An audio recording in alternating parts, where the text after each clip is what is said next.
So what are we making? So today I'm going to make some fish cakes. Well, actually more like fish burgers, I suppose. And this is some mixed fish that I'd actually bought to use for seafood chowder.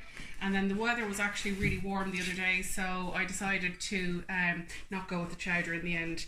So we're going to pop those into the food processor. I actually had them from the freezer, so they might be slightly frozen still in the centre, but that's fine. And I'm keeping the juices in there for now. And I have an egg, which I have just beaten very lightly. So I have some leftover roast potatoes from the weekend as well, so I'm just going to fling those in. And I'm not really going to blitz this up too finely. I have cod, hake, a little bit of smoked cod and salmon in there. And I don't want to blitz it up too finely because I don't actually want it to become too fine. I want it to kind of have a bit of texture in it. So there's a bit of salt going in. And I'm going to add a little bit of harissa in. You can kind of flavour these up any way you want to. So not too much harissa because you don't like things too spicy, do you, love? Mm-mm. And I have my ingredients for a salsa here as well. So I've got some garlic, some tomatoes, peppers. I have some spring onion going in as well. So I'm just going to break those up very, very casually and pop them into the food processor. And my garlic the same. Let me make a bit of space here. And I have some herbs over there. And then I have a little bit of sour cream as well. So just really roughly chopping the garlic because it will go into the food processor with everything else. And then our herbs, I have mint, parsley and thyme.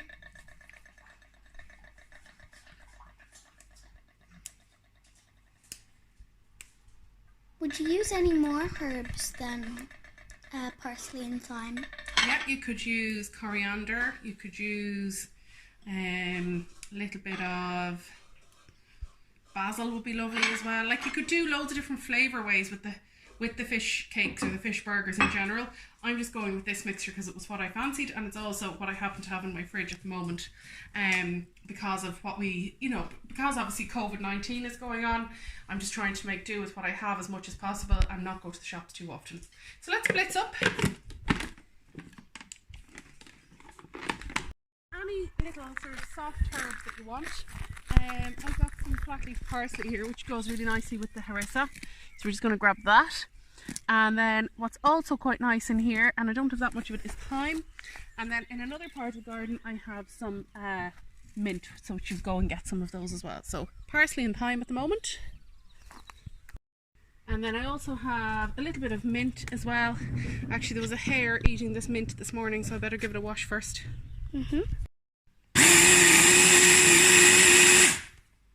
Lovely. So let's have a look in there. It's not too finely blitzed. We'll just scrape the sides down a little bit. No worries if there's a little bit of textured stuff left in there. And I'm just going to give them a bit. So let's have a little taste of our mixture just to see if we're happy with the level of seasoning in it. So I just take about a little teaspoon amount out and pop it into my pan, just a small amount. So I always say that to people, any meatballs, fish cakes, anything at all like that you might have, it's good to cook a little bit off before you assemble them all because it's too hard to know then if you need to season it. So now I'm going to make a nice little fresh salsa. I've got a selection of different tomatoes here, just going to cut them down to sort of similar type shapes, and a little bit of red pepper. Salsas are so nice because you can just throw whatever bits and bobs you have.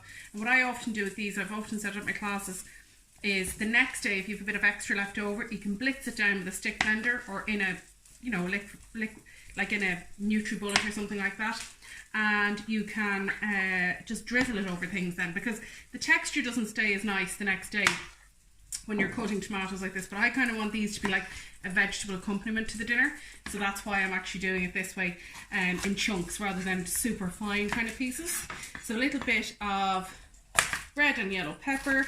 These are bits that were just kind of in the fridge from the weekend, so just put them down into little chunks and I'll get on with those now. But let me have a little taste of my fish cake. So is it nice? Well, let me have a taste. And so I'm just checking for seasoning now at this stage. taste. Oh, sorry, hold on. It's a bit hot. Person 2. I'll give you a bit now. Just let it cool for a second, okay? I'm just going to keep chopping for the salsa here. Do you want to have a little taste of that? It's cool enough for you. Pop it into your mouth there. What do you think? Tasty? Like it? Good. So I'll expect your plate to be totally clean by the end of dinner today, okay? Or no more Easter eggs. No, you wouldn't. I would. You are a monster of chocolate. So, look, there's my pepper gone in. I have my few tomatoes as well.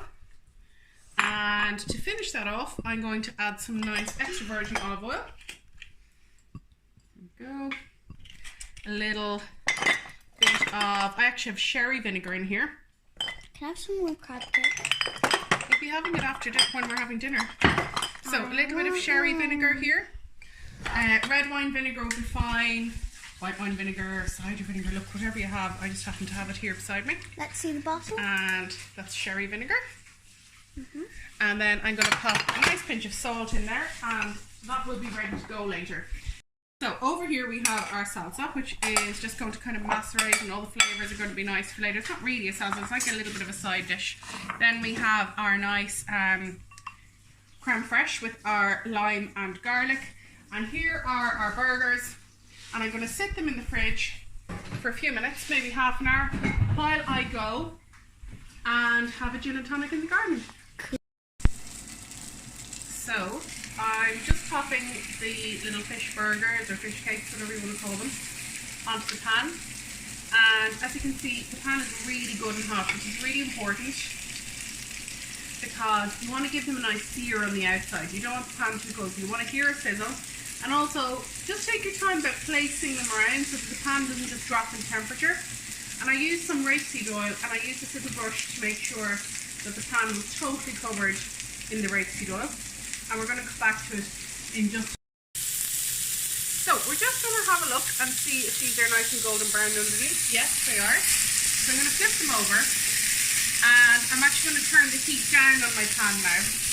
Just turn it right down, because the residual heat will caramelise the other side, but it won't let it get too dark, and the heat can just get through to the centre.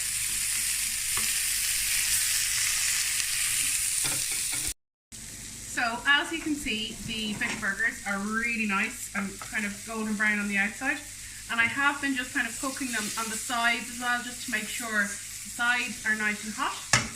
And if you were nervous, well, let's have a look. You could cut one open with a knife and fork, just to check that the centre was cooked through properly. So here's the biggest one, I'll check that one. And now, look, you can see it's totally cooked through because the fish is totally opaque now. On a plate, we have our nice salsa that we made earlier, and we have our nice sour cream. Do you remember we did that little, sorry, creme fraiche I should say, little dressing.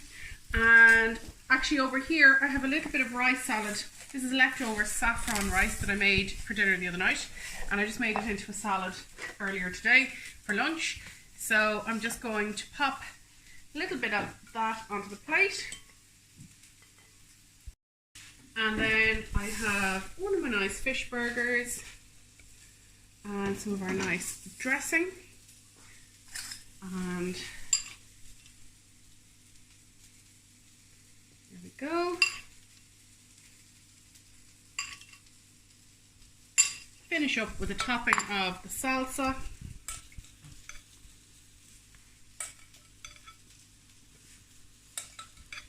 And I think that just is a lovely midweek meal, really nutritious, really tasty, but also quite good when you're in quarantine because you can kind of play around with the ingredients.